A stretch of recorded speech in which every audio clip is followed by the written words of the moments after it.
Olá pessoal, bem-vindos mais uma vez. Sou o Luciano Brandão, bem-vindos ao Pod Vinho Conecta. E hoje temos visitas ilustres aqui, Monique Salotti, tá? E Vitório Valpanera, proprietário da vinícola Valpanera, e Monique Export Manager da vinícola Valpanera estão aqui passando por Salvador. Eu não pude deixá-los passar sem passar aqui no Pod Vinho Conecta e trazer histórias e conexões incríveis para vocês aqui. Bem-vindos, Monique e Vitório, por favor, Obrigada, se apresentem. obrigada. Bom, me apresento primeiro. Me chamo Monique, Monique Salotti. Eu moro na Itália, sou brasileira, mas fui morar lá já há quase 10 anos e trabalho como Export Manager da Valpanera. Vittorio?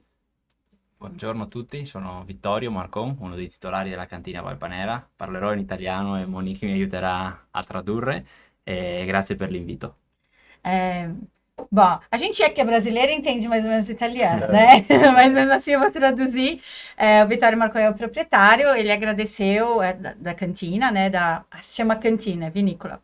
Da Vinícola Valpaneira, ele agradeceu muito a presença. Vou aproveitar e agradecer também, dizer que é um prazer estar aqui, porque é fácil para a gente conhecer vinho. Ele falou que a gente é especialista. É fácil para a gente conhecer vinho porque a gente está na Itália. Agora, bravo quer dizer que é fantástico, é o Luciano, que fez toda uma carreira, aprendeu vinho num lugar que não tinha nem a tradição de vinho. Então, se Verdade. alguém tem algum especialista aqui, Luciano, obrigado, é você. Obrigado, obrigado.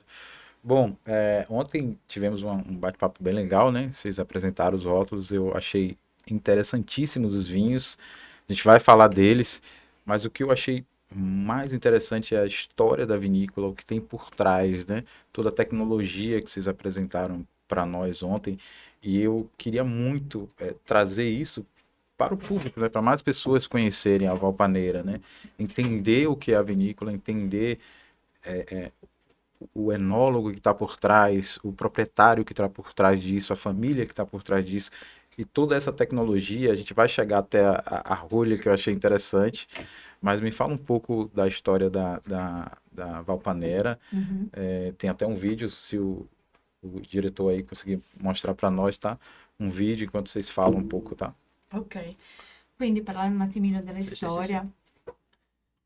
Allora, Cantina Valpanera è una cantina con una storia importante perché nasce più di 50 anni fa nella zona di Aquileia, vicino a Venezia, vicino a Grado, tra il Veneto e la Slovenia. È una zona famosa da migliaia di anni perché è stata una delle più grandi città romane, tant'è vero che i romani da Roma chiedevano il vino dalla zona di Aquileia, quindi abbiamo una tradizione, una storicità in termini di vino importante. Legal. Se eu esqueci de traduzir alguma coisa, depois vocês vão ver na legenda, tá bom? É uma cantina, uma vinícola importante, porque tem mais de 50 anos, né? Nasceu por volta de 1972. A gente está entre Veneza e a Eslovênia, a Croácia, né? A gente está bem ali em cima mesmo, pertinho da cidade de Aquileia. Aquileia, depois de Roma, na época de Jesus, tinha 100 mil habitantes, era a segunda cidade mais importante da região, né? Porque lá dos Alpes vinham os minérios e lá eles cunhavam, faziam as moedas. Então a gente está ali muito pertinho de toda essa realidade bem bacana. É Friuli, né? Friuli Veneza Friuli, Giulia. é lá em Uhum. cima. Depois o editor coloca um mapinha pra gente se situar, É, tá? Mas que é é lá em cima da Itália, bem lá no alto. bem lá em cima, tem o mar ali. Bom, quem já teve a oportunidade de ir em Veneza, a gente está realmente do ladinho de Veneza, né? Indo para leste. É. Vocês falaram ontem sobre as tecnologias, né, que a Valpaneira usa, e eu queria que você explicasse um pouco isso. Depois você fala um pouquinho das ilhas, que eu fiquei curioso, Ok, quero conhecer. ok. Das tecnologias, do enólogo que está por trás disso, né? Aham. Tudo terroir. Allora, la cantina ha appunto una tradizione, una storia importante, ma noi entriamo da poco. Quando dico noi, la mia famiglia, Siamo entrati 2 anni fa e abbiamo portato delle novità. Una di queste è puntare molto sull'innovazione, sulla sostenibilità, per cui in questi 2 anni abbiamo cercato di cambiare tante cose, di portare delle novità all'interno della cantina, sia in termini di lavorazione dei vini, sia poi in termini commerciali nel portare una nuova immagine alla cantina, una nuova immagine ai vini. Ok.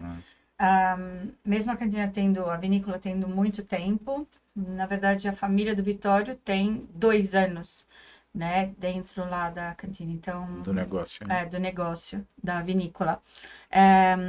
O foco é, sim, claro, respeitar toda a tradição do local, a tradição, toda a história da vinícola, mas também trazer um pouco de inovação para, enfim, para respeitar ainda mais aquilo que o território tem para oferecer dentro da garrafa.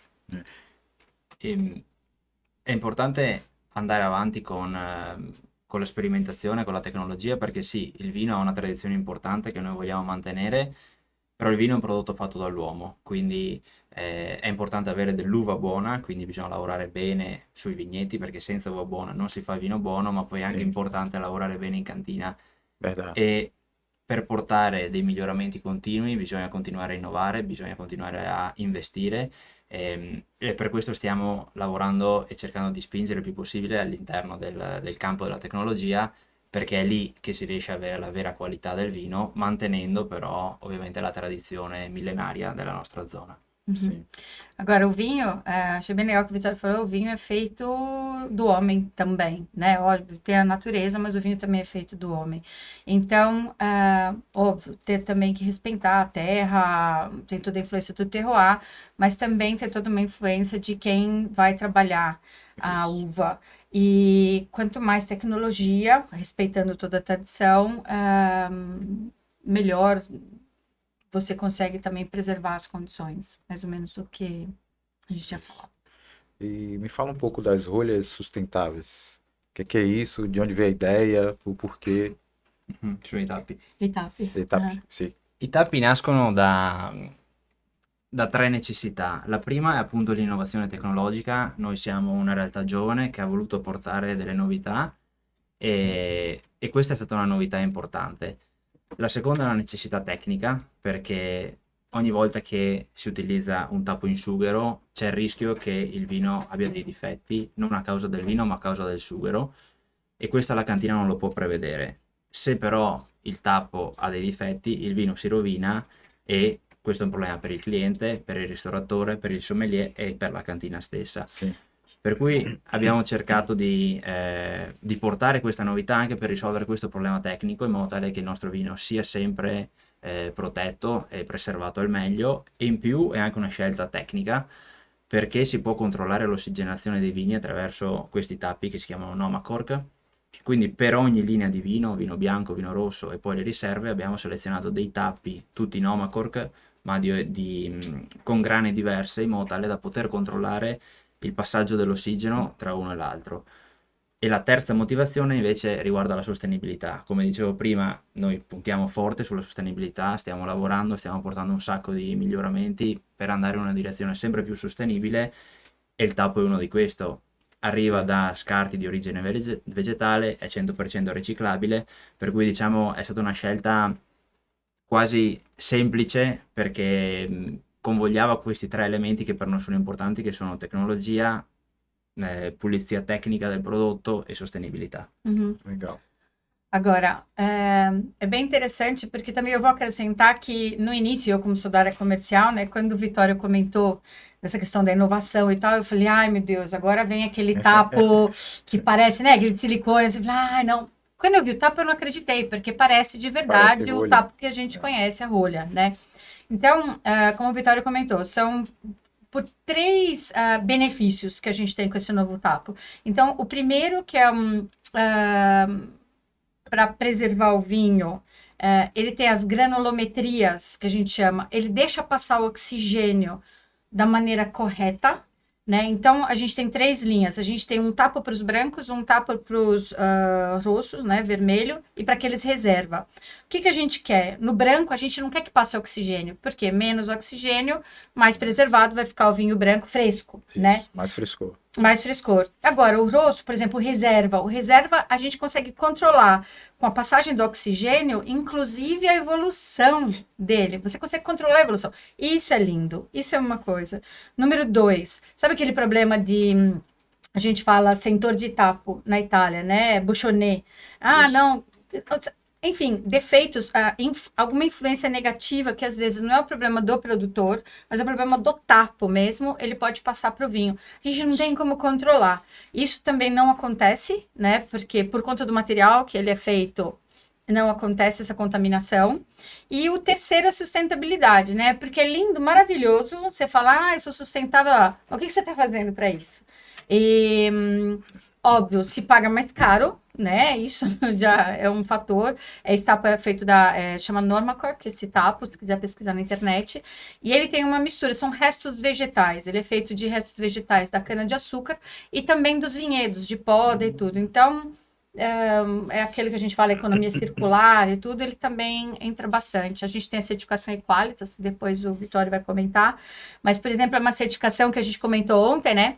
Que para vender em alguns países da Europa, Finlândia, Suécia, alguns países, se você não tem a certificação de sustentabilidade, você não entra. E essa certificação Equalitas compreende, seja o material, seja a parte de produção, mas ela é muito maior ainda do que, por exemplo, a certificação bio, porque também leva em consideração o tratamento com os funcionários, o tratamento com a sociedade em torno da empresa, norma de segurança, ela é bem interessante. A conexão que a vinícola tem com o meio onde ela Sim, está. sim, é bem legal. Chamei Qualitas, depois se vocês quiserem pesquisar também, é bem interessante essa Muito certificação. interessante, gostei muito. Não fácil, mas é belíssima.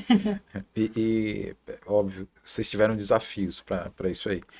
Aí me fala um pouco disso aí. Os Quali maiores. sono delle sfide per questi cambiamenti, per insomma implementare le tecnologie? Ma le sfide all'interno di una cantina ci sono sempre, di una cantina, ma in un qualsiasi poi azienda o qualsiasi progetto le sfide sono tante, specialmente se si riparte da capo e si rifà tutto.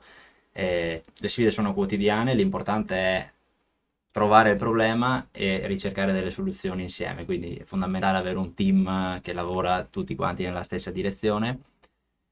Dopodiché le sfide sono a migliaia perché ci possono essere svariati problemi. Ad esempio mi viene in mente quello del tappo. Il tappo sì, risolve dei problemi, però una sfida che c'è stata è stato poi spiegare ai clienti il nuovo tappo, Sì. perché ci sono ancora tante persone legate al tappo in sughero perché porta una tradizione, un'eleganza che il tappo monopezzo in sughero è forse impareggiabile, però ha anche dei problemi. Quindi la cosa che ho notato che ci piace è sì, affrontare la sfida, prendere la decisione, decidere di dare una svolta, cambiare tappo ad esempio e avere la forza, il coraggio, la volontà di girare per i vari clienti, andare a incontrare i vari importatori o distributori e spiegare il perché della scelta, fargli vedere il progetto che c'è dietro e l'idea con cui abbiamo costruito questa poi decisione. E poi è interessante vedere come poi la gente apprezza le scelte che vengono fatte, per cui sfide ce ne sono costantemente, possono essere commerciali, possono essere all'interno del vigneto, all'interno della cantina, l'importante è analizzarle e trovare il problema e appunto risolverlo poi. Os desafios são muitos, né? Então, e como qualquer negócio, né? Na vida, né? Desafio a gente tem bastante.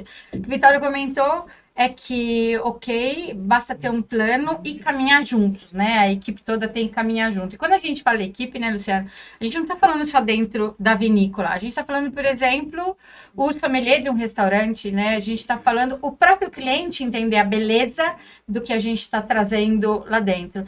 Então, a palavra-chave, quando você tem um desafio, é coragem. Porque sim, que a gente sabe que no começo é difícil. Eu vou acrescentar uma outra que o Vitório não comentou, mas um outro desafio é que o Vitório é jovem. E quem é jovem sabe que chega alguém mais velho, eu vou implementar uma tecnologia. Todo mundo já, né, mais ou menos, ok. Mas quando você é jovem, eu vou implementar uma tecnologia, já fica um pouquinho assim. Então, eu vou acrescentar o meu, que eu acho que o Vitório tem sido muito corajoso em propor essas mudanças que são lindas, são perfeitas, né? Quando a gente comentou na Luciano ontem, você falou, caramba, que legal. Então, assim, tem o porquê de colocar, mas sim, tem que ter coragem e tem que ter a parceria de todo mundo para, no Sim. final das contas, correr a linha e explicar para o consumidor a beleza daquilo que está chegando na mesa para ele. Sim. Eu vou, não sei se vai dar para dar um foco aí. Vou mostrar isso aqui. Aqui você vê o cuidado que uma cantina, uma vinícola tem com o vinho, né? Isso aqui, não sei se dá para focar aí. Tá.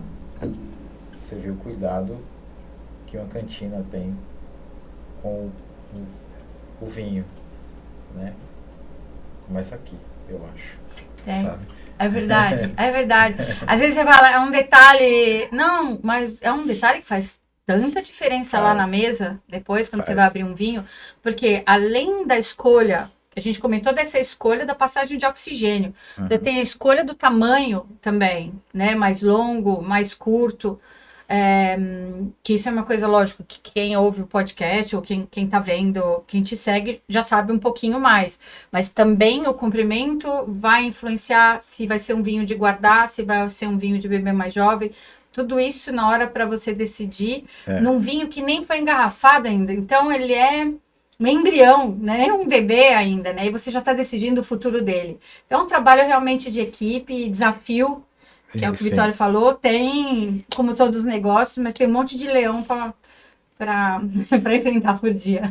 E vocês estão com um nome gigantesco na Itália, que é o Nicola, né?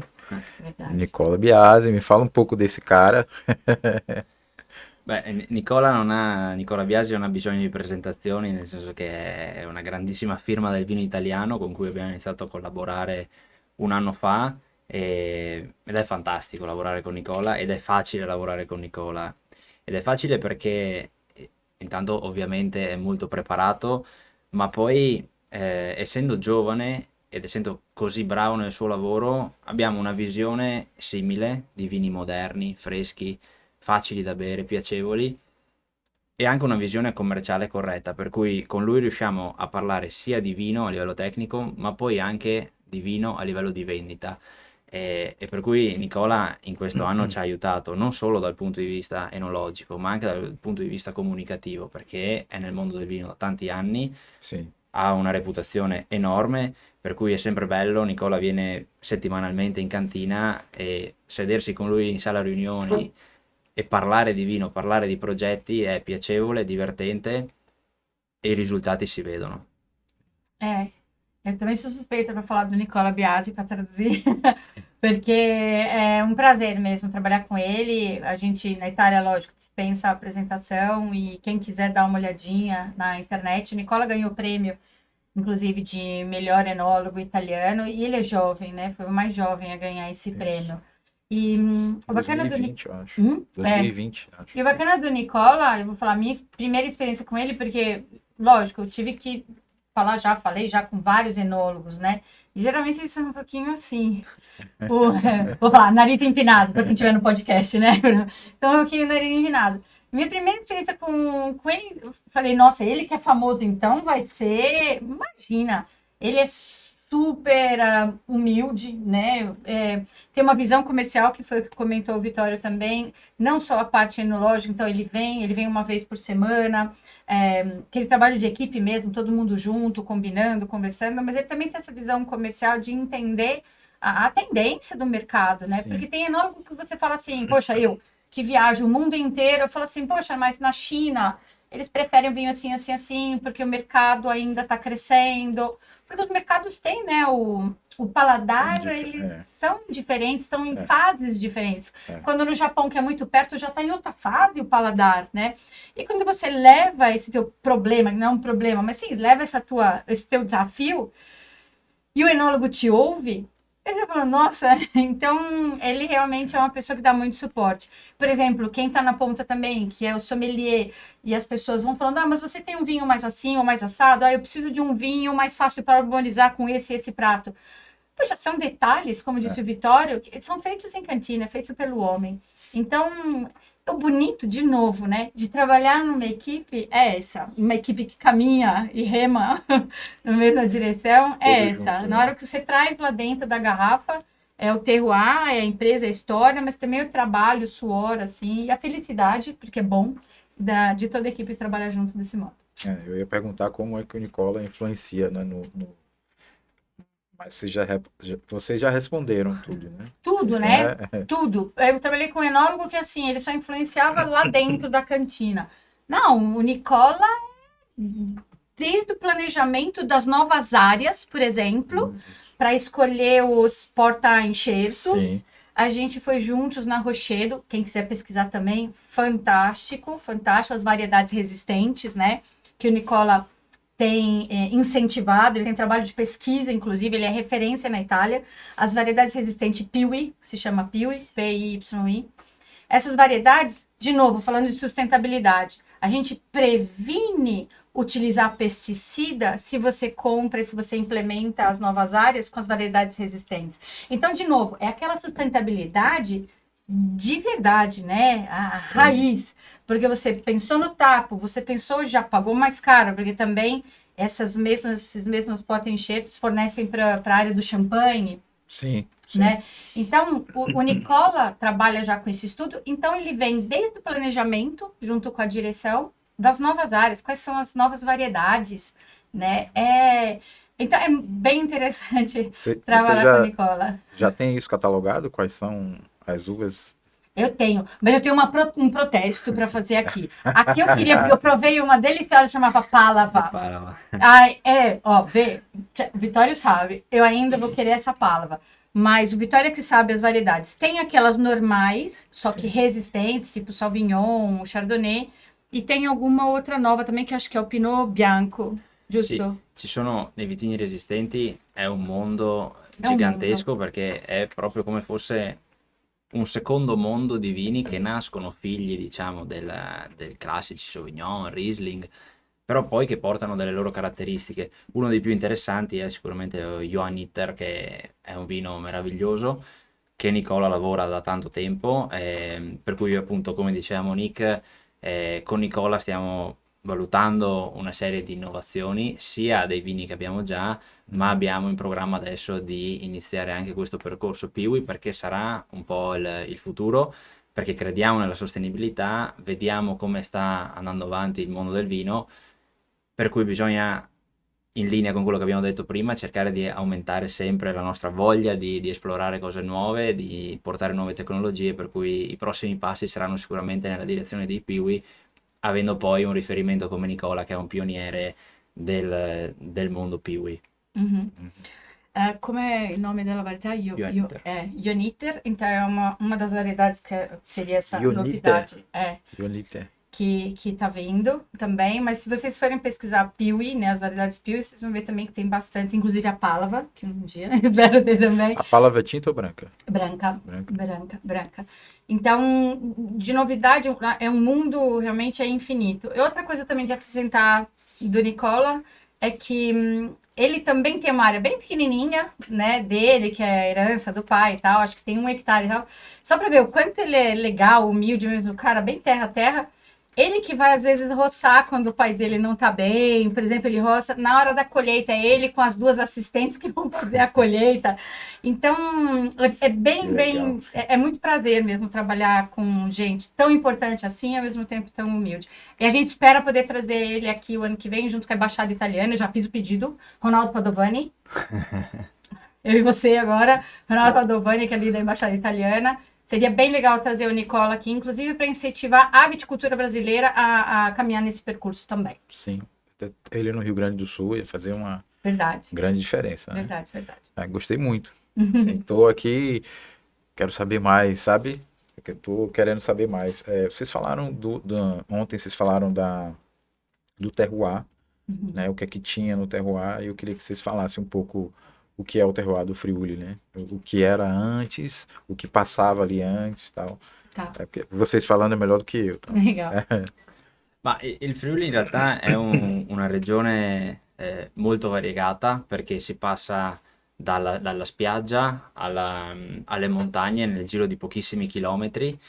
C'è la zona del Collio, che è una delle più famose sicuramente del Friuli, in cui è presente ci sono presenti tra le più grandi cantine del Friuli. Noi siamo nella zona di Aquileia, che è una zona estremamente particolare perché siamo praticamente a 10 minuti dal mare, ma anche a 10 minuti dalle colline, per cui è una fascia di terra davvero stretta che racchiude un po' una serie di caratteristiche veramente interessanti. Noi nella nostra cantina abbiamo diviso in due zone i vigneti. Nella parte sinistra della cantina, vicino al fiume Isonzo, abbiamo tutti i vini bianchi ed è incredibile come in un chilometro il terroir cambi in maniera così drastica. Dove abbiamo i bianchi il terreno è estremamente ghiaioso, abbiamo l'impianto di irrigazione, l'acqua drena moltissimo, ecco qui come si vede in foto, Sì, e sì. abbiamo tutti i vini bianchi e ovviamente questo aiuta a dare acidità, a dare sapidità ai vini, per cui è un terreno perfetto per i bianchi. E poi nella parte destra della cantina invece abbiamo un terreno estremamente pesante, limoso, dove l'acqua c'è sempre in abbondanza e questo però ci torna molto utile per i vini rossi, come il Refosco che è il nostro riferimento per i vini rossi, perché ovviamente è un terreno più pesante, dà più struttura, dà più forza ai vini rossi, per cui il Friuli in generale è una regione estremamente varia e la nostra zona in particolare è molto diversa da chilometro a chilometro. Sì, sì. Ok, agora volta, volta, volta. A gente está localizado, então, como a gente comentou no comecinho, lá no Friuli. Volta. Volta, volta, volta. No Friuli Veneza Giulia. Aí, vai. Então, essa cantina, né? A vinícola, quando vê de cima. Legal. Pode ir. Pode ir. Inclusive, quem quiser visitar, por favor, entre em contato. Volta uma, se puder. No mapinha. É. No mapinha. No mapinha, voltar. Se não der. Isso, deu. Aí. Então, esse é o mapinha. Tá vendo ali a Veneza? Tem Grado, tem Trieste. Onde eu coloquei o PIN é bem onde a gente tá, né? Que legal. Fica bem lá em cima da Itália, o lado direito, divisa com a Croácia, Eslovênia. Pode ir próxima. O legal é que vê que é uma faixa bem estreita, porque essa mesma igrejinha que você vê nas duas fotos é a mesma nas duas fotos. Então, a gente está realmente entre o mar com essas ilhas, que a gente chama de Casone. Lá eles chamam de Casone, as ilhas, porque realmente moravam lá. Inclusive, foi a origem de Veneza, foi na região de Grado. A ideia toda de surgir Veneza. Então, ele fica bem nessa faixa estreita, entre o mar e as montanhas de neve. Então, por exemplo, todo mundo conhece muito aqui no Brasil Sassicaia, que é lá na Toscana. Uhum. O Sassicaia na Toscana tem mais ou menos a mesma diferença da vinícola para o mar e depois tem as colinas. Mas a diferença do Sassicaia é que eles são colinas toscanas. Aqui a gente tem uma amplitude térmica ainda maior, que favorece os vinhos. Sim. E a gente está mais ou menos na mesma distância também do mar. O que acontece isso com o terroir? Agora falando de terroir, o que quando a gente vai beber o vinho vai influenciar? Você vai sentir essa sapididade, Salinidade, não? salinidade do vinho, porque está perto do mar, sim, e você pega essas características, mas também, próxima, você tem os Alpes, que eles vão se derretendo, tem toda essa capilaridade, né? E vem com esse rio Isonzo. Uma vez já andei stand-up com ele, é maravilhoso, tem essa cor de verdade. E aí ele traz essa mineralidade que a gente vai sentir no vinho também. Então é uma combinação bem bacana, vocês vão sentir um vinho muito, muito, muito elegante. Eu acho até que já dá para fazer pré-venda desse vinho. Não sei, tá chegando, tá no mar. Os vinhos estão no mar ainda. Mas vocês vão sentir na taça esse equilíbrio entre os dois, além da fresqueza. Porque na próxima foto, a gente vai ver que nesse terreno que é onde tem os brancos, por exemplo, é um terreno completamente diferente de onde tem os vermelhos. Nesse terreno, que eu comentei com o Luciano, ele falou, nossa, que legal.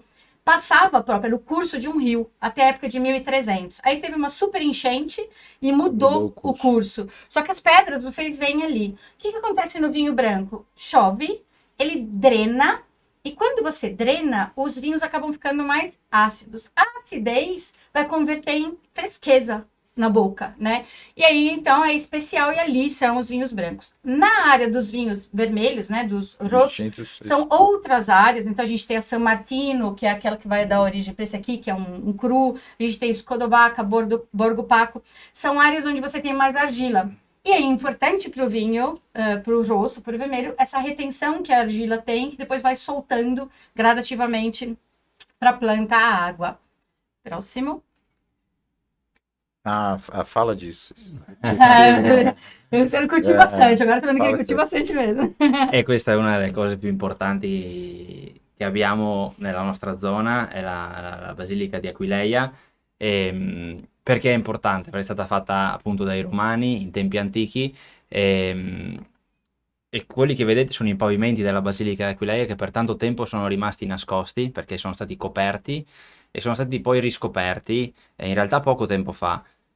Proprio parlando di tradizione e poi di innovazione, quando noi siamo arrivati a cambiare le etichette abbiamo voluto partire proprio dalla tradizione. Abbiamo Sì. detto come possiamo rendere omaggio alla tradizione portando quelli che sono i mosaici della basilica all'interno dell'etichetta. Quindi i richiami che vedete nelle etichette partono proprio da un'idea fatta in collaborazione con un designer spagnolo da proprio i pavimenti della Basilica di Aquileia. Quindi è un grandissimo riferimento. Aquileia è una città fantastica, piena di resti romani.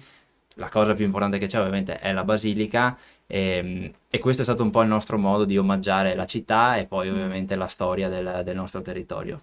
Aquileia, assim, não é muito conhecido, né, pra gente que é brasileiro, como vai lá viajar e tal, mas é um museu a céu aberto. Como eu falei no comecinho, era a segunda cidade mais importante depois de Roma, né? E se vocês forem observar nas colunas, tem uma distância muito grande do pavimento, que são os mosaicos. Como o Vitório comentou, os mosaicos eles estavam escondidos. O que aconteceu? Um daqueles concílios, né? Porque quem fundou a igreja foi São Pedro pediu para São Mateus ir lá, justamente assim, não, leva o cristianismo, os primeiros cristãos foram catequizados, vamos falar assim, próprio por São Mateus. E vai lá porque é uma cidade muito importante. Só que naquela época ainda não tinha tantas regras que a gente tem hoje, né? Então os símbolos eram, a gente chama de pagãos. Às vezes você vê até símbolo de astrologia, umas coisas que você fala, como assim, né? Então, num daqueles concílios que são as reformas do catolicismo, eles esconderam. E aí isso acabou se perdendo na memória da população. E redescobriram mais ou menos 80 anos atrás. Por isso que tem essa diferença ali das colunas, eles redescobriram. E em homenagem a essa cidade que está ali do nosso lado, né? Às vezes eu saio para correr e tal, você vê, é do ladinho, né? Chego lá. Você vê que a gente, com um designer espanhol, a gente quis homenagear e a gente pegou as inspirações e colocou isso na etiqueta. Porque, de novo, quando a gente bebe um vinho, né, gente? A gente não tá bebendo só um vinho, né? A história. A gente tá bebendo o que a gente falou, toda a turma que trouxe aquele vinho pra gente, todo o terroir, que foi o que a gente mostrou aqui, e também o rótulo tem que contar alguma história, tem que contar alguma coisa bacana. Então, e essa é a história. Se colocar o próximo, aqui, ó. Então, se não consegue ver aqui, dá para ver aqui também. E a gente separou também os vinhos, que eu acho uma coisa bacana, que o Luciano também gostou ontem, que é para ajudar quem bebe o vinho e quem apresenta o vinho. Tem as etiquetas brancas e as escuras. Nas etiquetas brancas são os vinhos que fizeram afinamento em aço, e nas escuras são os reserva que fizeram afinamento também em lenho. Então dá também já para ajuda até nisso. Lenho é carvalho, tá? Carvalho. Carvalho. É que ela é uma brasileira que fala italiano, mas mistura um pouquinho com Luciano, português. eu vou te falar que quando eu cheguei na Itália, eu achava tão feio, né? Quando o brasileiro que estava lá bastante tempo confundia tudo. Eu falei, eu nunca vou ser assim. A gente morde a língua, não pode ir pra cima. Achei fantástico, eu provei os vinhos ontem. Vocês trouxeram hoje aqui. Esse vinho branco eu achei fantástico. Tô só esperando chegar. Tá? Pode deixar. Achei fantástico. O meu celular estava aqui. O Jorge me perguntou o vinho. Eu não mandei a foto para ele. Ele estava me ligando. Eu já vou mandar a foto para ele aqui desse branco. Eu acho que ele não provou. Não sei se ele provou. Mas ele me perguntou aqui. Tá doido perguntando qual foi o vinho que eu provei ontem que eu gostei. Foi o álbum. Álbum significa branco. Eu provei, né? O Pinot Grigio e Pinot, o álbum. Mas esse eu achei sensacional, assim. As notas de pêssego que ele tem é engraçado que todo mundo falou, nossa, olha esse pêssego, é bem interessante, porque ele tem 3 uvas, não sei se você vai comentar isso depois, mas o álbum, ele tem 3 uvas, que esse é o Riesling Renano, que é aquele Riesling verdadeiro, que a gente fala, né? Sim. Tem o Riesling Renano, a Malvasia Istriana, que também é muito típica da nossa região, e também o Chardonnay.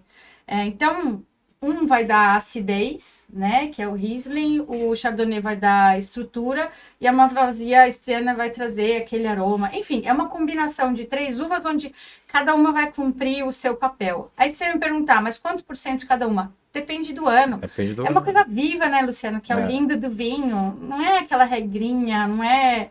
Então, dependendo do ano, tem um terreno que uma uva vai se comportar de um jeito, outro de outro, ou no terreno, ou dentro da cantina. Choveu mais, choveu menos, né? Tudo isso influencia. Sarà interessante quando le persone in Brasile assaggeranno il vino, perché quando io e te assaggiamo i vini, io sento dei sentori che tu non senti, tu ne senti degli altri, perché tu sei cresciuta con della frutta, ad esempio, che io non ho mai mangiato, e È io sono vero. cresciuto con dell'altra, quindi delle volte io bevo del vino e sento la mela, il fiore bianco, la pera, e te senti dei frutti Che magari sono più tropicali tipici, molto più precisi che io non sento, quindi sarà anche interessante perché per noi in Italia nell'album c'è il fiore bianco, la pesca, sarà curioso vedere poi in Brasile invece le persone cosa riusciranno a percepire, pesca e no? pêssego. E Não. quindi è quello che hanno È sentito quello che hanno proprio sentito ieri. loro, Ah. E aqui fantastico. vocês têm que. É porque esse vinho ontem, quando o Luca provou, ele falou: Nossa, é um umbu. Aí eu pus no nariz novamente. Falei: Caraca, é um umbu. Umbu. E aí o Vitório, Caraca, o que é tava umbu? comentando. O que é umbu? Eu falei: Agora eu tenho que arranjar um umbu É, pro agora a Vitório gente vai fazer o conhecer. Vitório no Umbu, porque que é o que o Vitório comentou. Quando eu fui fazer curso sommelier na Itália, foi muito louco isso, porque as frutas que eles falavam e descreviam os vinhos, Eu não eu conheço, não tinha eu não conheço. provado. As flores que eles apresentavam os vinhos, eu não tinha cheirado. Aí a professora até me falou, ela falou, Monique, agora você vai ter que sair no jardim, ir cheirando as flores e buscando. E eu fiz isso mesmo, as flores, as frutas. E aqui no Brasil as experiências são outras, porque ontem, quando o Luca foi provar, nossa, umbu! O Vitório, umbu! Mas tem características de pêssego, principalmente. Sim, a Mas pesca. tem umbu. E eu falei: Pô, onde é que eu vou arranjar umbu? Não tá nem em época, mano. Eu Gente, já fiquei fiz o pensando. Vitório comer ontem muqueca, como é a acarajé. Agora já tem na lista umbu, vamos colocando na lista. Eu não sei se está em época. Eu passei olhando nas feiras, eu não vi. Eu falei: Pô, não deve estar em época de umbu. Eu pensei, eu falei: Ele tem que provar para conhecer. Eu falei: Verdade. Cara, é ácida, Ok.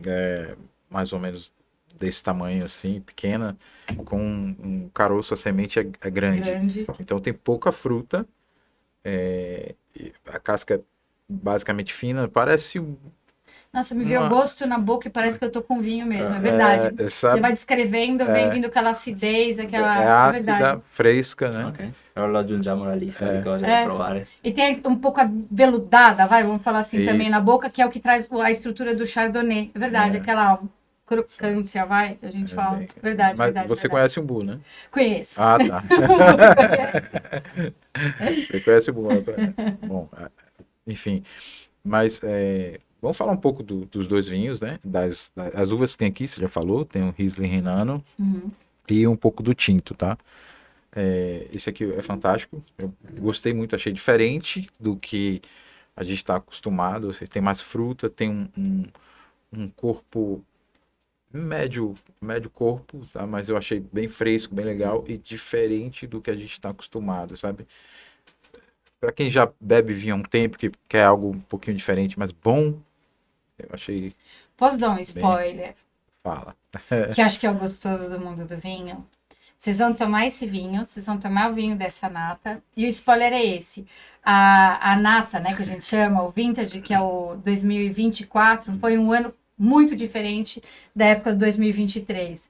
E o bacana é que o 2024 vai estar ainda mais ácido, ou seja, ainda mais fresco do que esse. Então, o bacana é que vai ser exatamente o mesmo vinho, as mesmas uvas, o mesmo vinhedo, né? O E mesmo... vai estar melhor. E aí você vai falar, nossa, o vinho...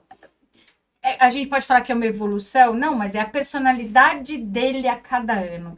E é isso que é o gostoso do vinho. Então, vocês vão tomar o 2023 e eu já dei spoiler do que vai acontecer em 2024. Antes vocês vão tomar no final do ano ou no comecinho do próximo ano, que a gente está trabalhando. Que legal. E o tinto, me fala um pouco do.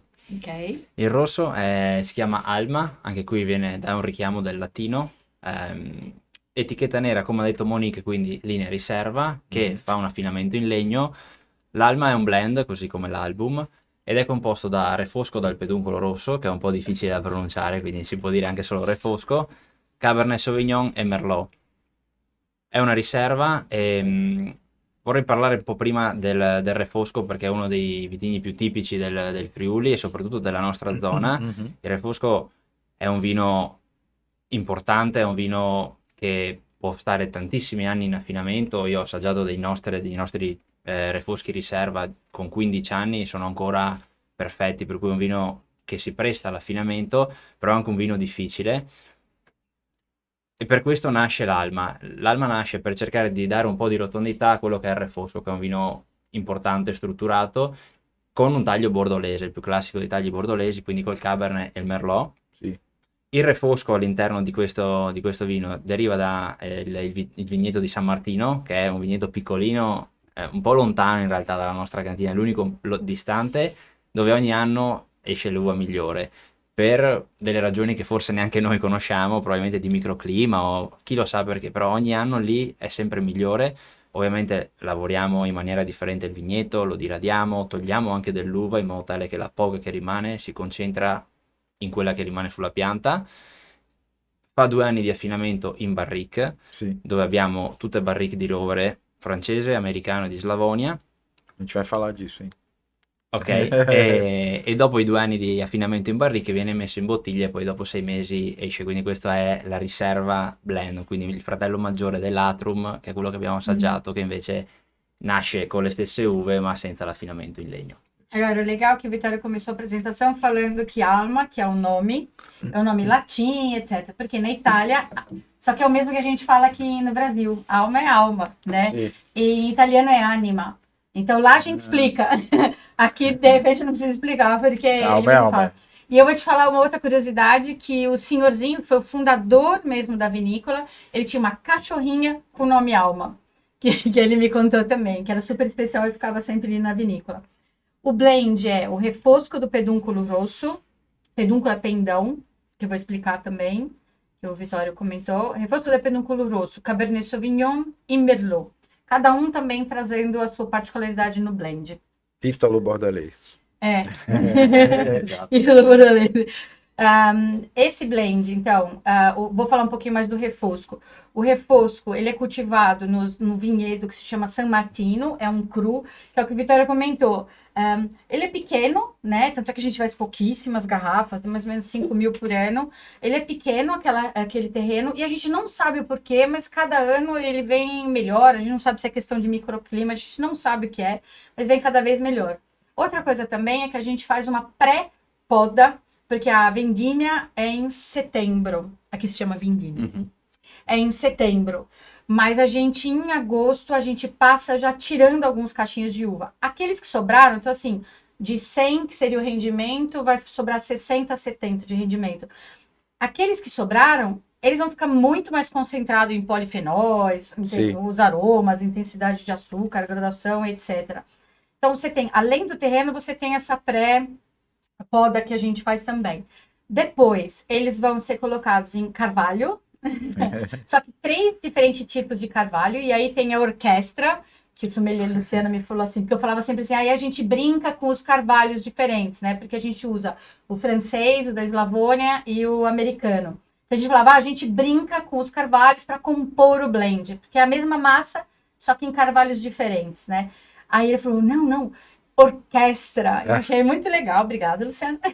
Então, a gente orquestra, o enólogo orquestra dessa maneira. E, lógico, depende do ano, você tem um pouco mais de um pouco mais de outro. E ficam 2 anos fazendo esse afinamento, depois se engarrafa e 6 meses dentro da garrafa. Uma outra coisa bacana para falar também, lógico, quem é curioso já vai ter olhado, ou quem já conhece o refosco, é a uva tradicional. O Marco, que é o nosso importador, né, da vinífera, ele até conta a história ainda mais bonita ainda, porque o Papa, na época, só bebia do refosco, né, era uva oficial. Mas depois de um outro podcast ele conta melhor que eu. Mas uma coisa interessante é que lá na roça mesmo, ela é particular do refosco, isso. Por isso que ele chama refosco do pendão grosso.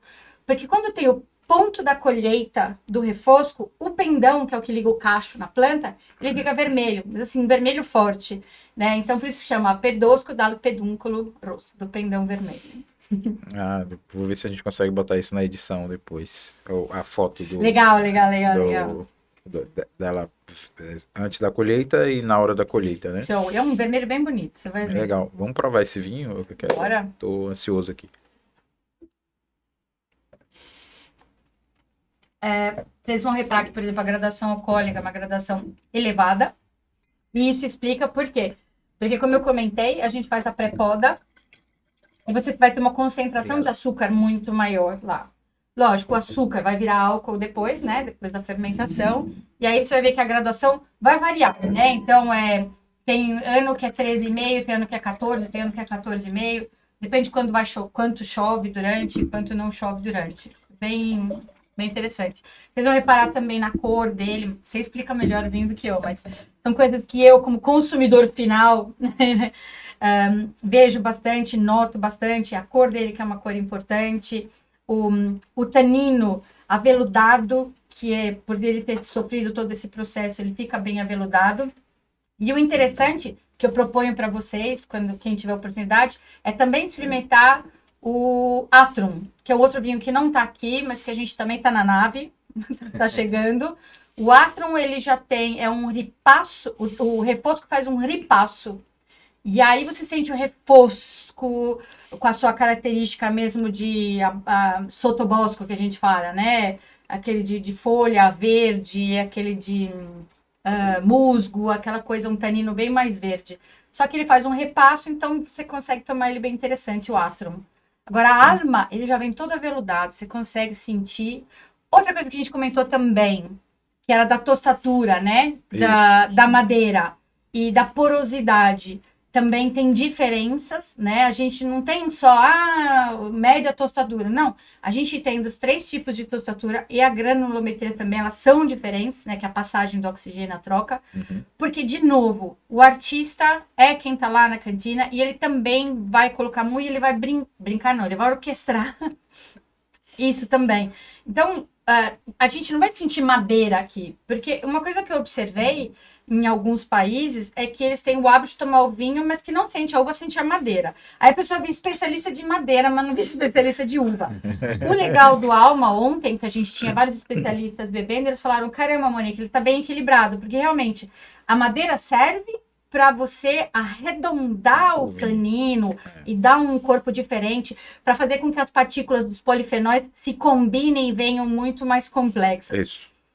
Mas ele não pode esconder a uva. Senão você pode pôr a uva que você quiser, você só vai provar a madeira mesmo. Exatamente. Né? E nesse a gente até comentou, não fui eu que falei, os especialistas falavam, Monique, tá bem balanceado, porque a gente sente as uvas. A gente sente a influência da madeira, mas a gente sente as uvas também. Nós provamos os dois ontem. Foi. E assim, são vinhos diferentes, tá? Esse aqui é um vinho mais complexo para quem gosta de um vinho com mais estrutura. Óbvio que não tem aquela madeira exacerbada que me incomoda um pouco hoje. Não estou dizendo que é errado, tá? Mas hoje me incomoda aquela madeira exacerbada. Aqui está bem equilibrado. Para quem gosta de vinho um pouquinho mais complexo, isso aqui fantástico. São quantos meses de barrica? Delicioso. 2 anos. 2 anos de barrica. E são 3 carvalhos diferentes. Slova, o americano e o francês. E depois faz um blend disso. Aqui tá bem dentro. Elegante, né, Luciana? Tá bem elegante. Bem elegante. Acho que a palavra que traduz. Tá bem elegante o vinho, tá fantástico. O outro que eu provei ontem, que é o Atrum, também é não sei a porcentagem agora, mas ele faz o ripasso, né? Faz, é 70%, mais ou menos, lógico, depende sempre, igual eu falei da nata, mas mais ou menos, né, em linha geral, é 70% o refosco, que vai fazer esse ripasso, como a mesma técnica do Valpolicella ripasso, ele faz uma primeira fermentação, vira vinho, depois se recoloca de novo nas cascas dele, para ele dar essa arredondada no tanino, uma evoluída um pouco mais rápida no tanino. E tem 15% Cabernet Sauvignon, 15% Merlot. Acho que o Nicola fazia um vinho na outra vinícola que ele trabalhava, que passava pelas borras do Amarone, tenho quase certeza. Também, isso, porque, sim, passava nas borras do Amarone. E ficava ainda mais complexo, né? Normalmente já tem aquele tanino já bonito dele, pra caramba, também evoluído. E ele também... Eu não lembro o nome do vinho, mas ele tinha um vinho, agora eu não vou lembrar. Mas enfim. Mas eu vou trazer o Nicola aqui. Traz ele. Brasileira, Ronaldo Padovani. A gente traz, ele vai falar. Mas fala um pouco para o pessoal de casa aí que não sabe o que é o ripasso, né? Que é repassar o vinho pelas borras do vinho que já foi vinificado, enfim. Explica um pouco disso, por favor. Sì, è un metodo che in realtà non è così tradizionale nella nostra zona, è più tradizionale appunto nella zona del Veronese. E serve appunto per arrotondare, per ammorbidire i vini, quindi viene ripassato sulle bucce il vino e questo aiuta a rendere il vino molto più morbido, molto più piacevole e questo porta ad avere dei vini facili da bere, che sono molto più pronti in breve tempo e più per un pubblico maggiore, perché ovviamente per un pubblico preparato, strutturato, che conosce il vino, cerca anche dei vini più complessi, più duri, più difficili da capire, invece un vino che fa il ripasso, ad esempio, è un vino che chiunque può iniziare a bere, per cui anche chi ci ascolta, chi vuole provare questo vino, può stare tranquillo perché può bere un vino assolutamente alla sua portata, senza avere nulla di difficile, come possono essere magari dei grandi vini da invecchiamento, che devi conoscere il momento in cui aprire la bottiglia e soprattutto devi riuscire a capire il vino, se no rischi quasi di non godertelo. Sim. Ah, verdade, interessante, Vitório. Só para recordar que não é o vinho que está aqui, é o Atrum. Então ele vai ter a mesma garrafa do Alma, só que a etiqueta vai ser branca. Porque o ripasto é uma técnica que não é que passa pelo carvalho, né? Ele passa, então, o ripasso é da região do Veronese, então, vizinho de Verona, no Vêneto, vizinho de Verona, onde, quando você faz a vinificação, forma como se fosse um capelo, um chapéu Isso. com as buchas, eles acabam ficando lá. E aí você vai tirando o vinho e ele vai ficar lá. O que vai acontecer é que vai fazer a fermentação e eles vão recolocar lá de novo. Vai repartir uma segunda fermentação, né? Mais ou menos isso, porque você vai repassar ele lá, ele vai entrar em contato com aquelas buchas.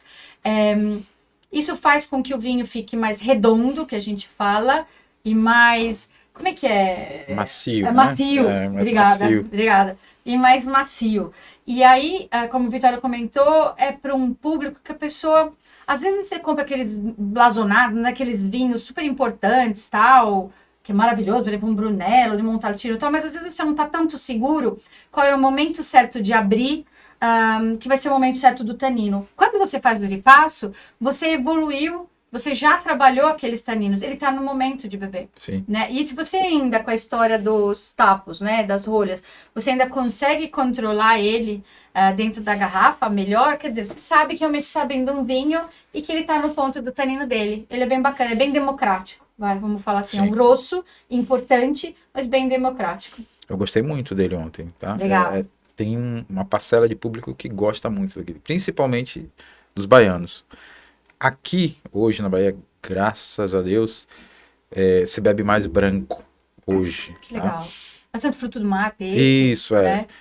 Isso tá óbvio que à noite, não, geralmente pedem tinto, tá?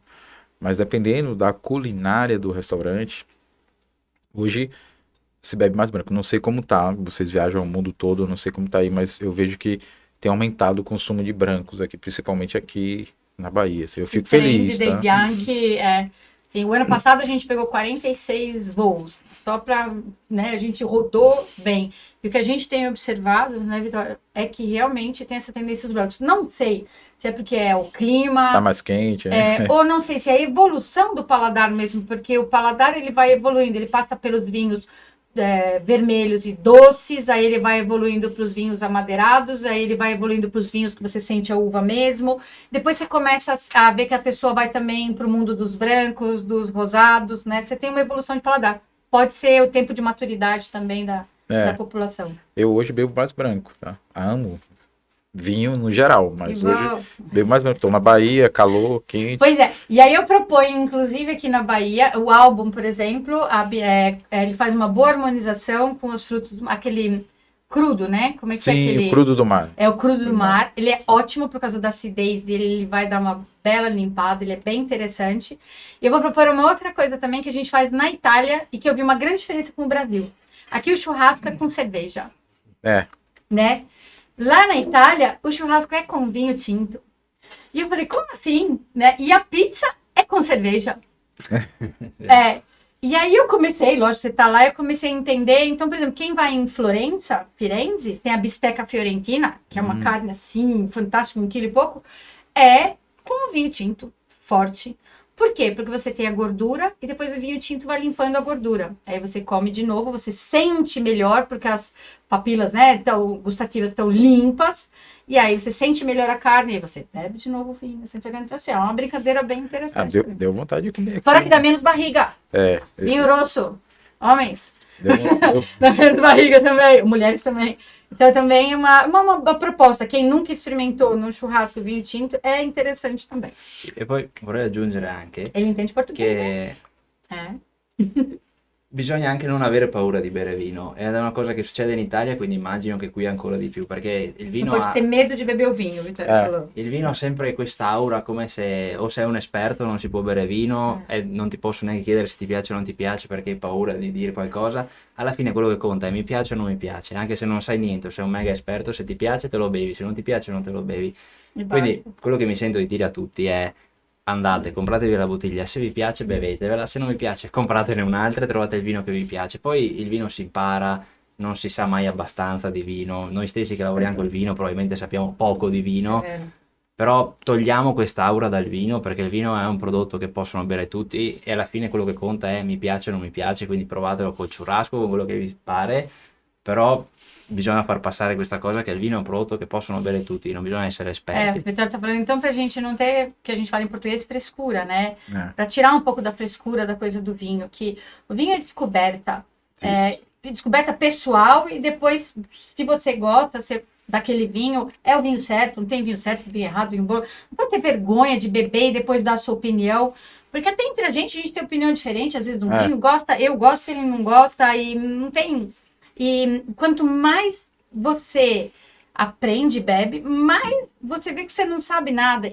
E o gostoso do vinho é exatamente isso. Para aprender, você precisa beber. E aí, gente, aí Quanto- o mundo fica mais tranquilo. Né, quanto de litragem você tem? É tipo assim. E outra coisa também é que o vinho, lógico, você não precisa beber tanto também. E você pode ter algumas casas que vão te propor uma taça de uma taça de outro. Às vezes você não precisa comprar a garrafa inteira. Muitas casas hoje estão preparadas para isso. Então, numa noite você pode provar. E outra dica também, pesquisa a etiqueta, né? Se vocês forem olhar o nosso na Vivino, por exemplo, tem toda a história e tal.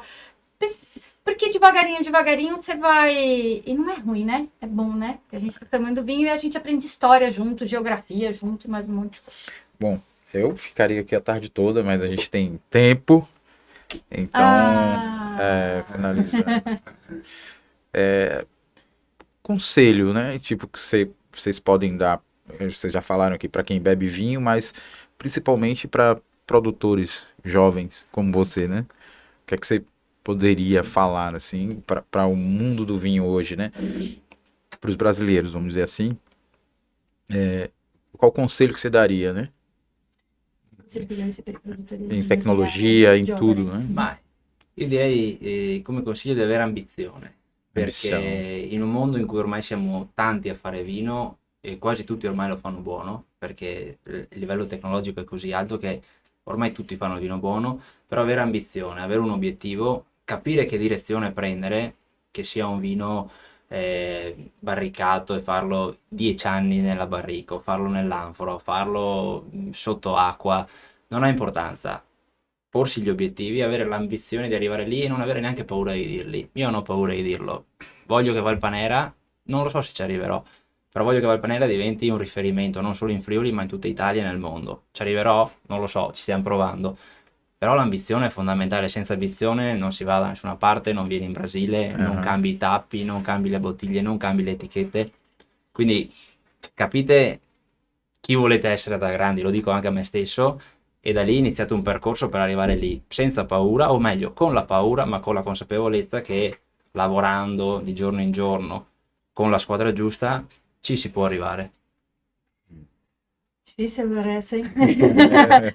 Agora, primeiro de tudo é ter uma ambição, saber muito bem para onde quer ir e ter coragem de falar isso, de declarar isso, né?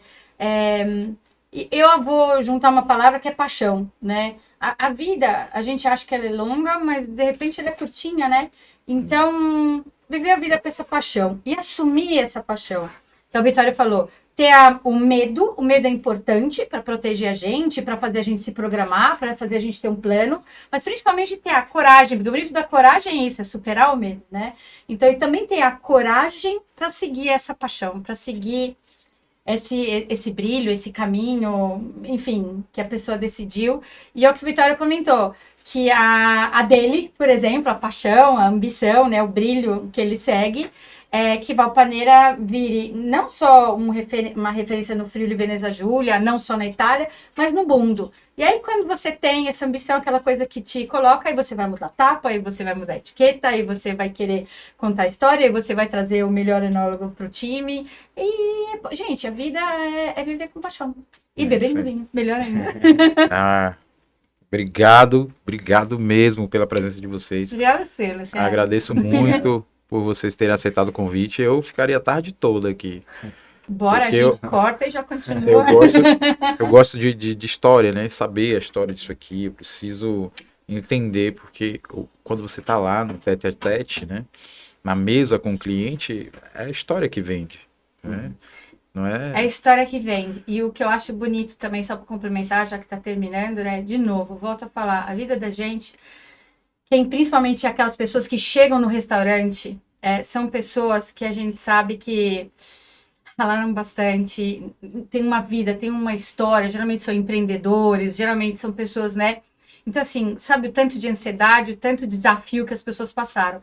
E dá esse momentinho gostoso para a pessoa, essa experiência. Sim. Quando o sommelier leva essa história, leva essa experiência, é a mesma coisa que falar assim, poxa, você merece estar aqui, você merece estar tranquilo, curte o teu momento e eu vou te dar uma cerejinha em cima do bolo, que é te contar também a história do vinho e do que você tá bebendo.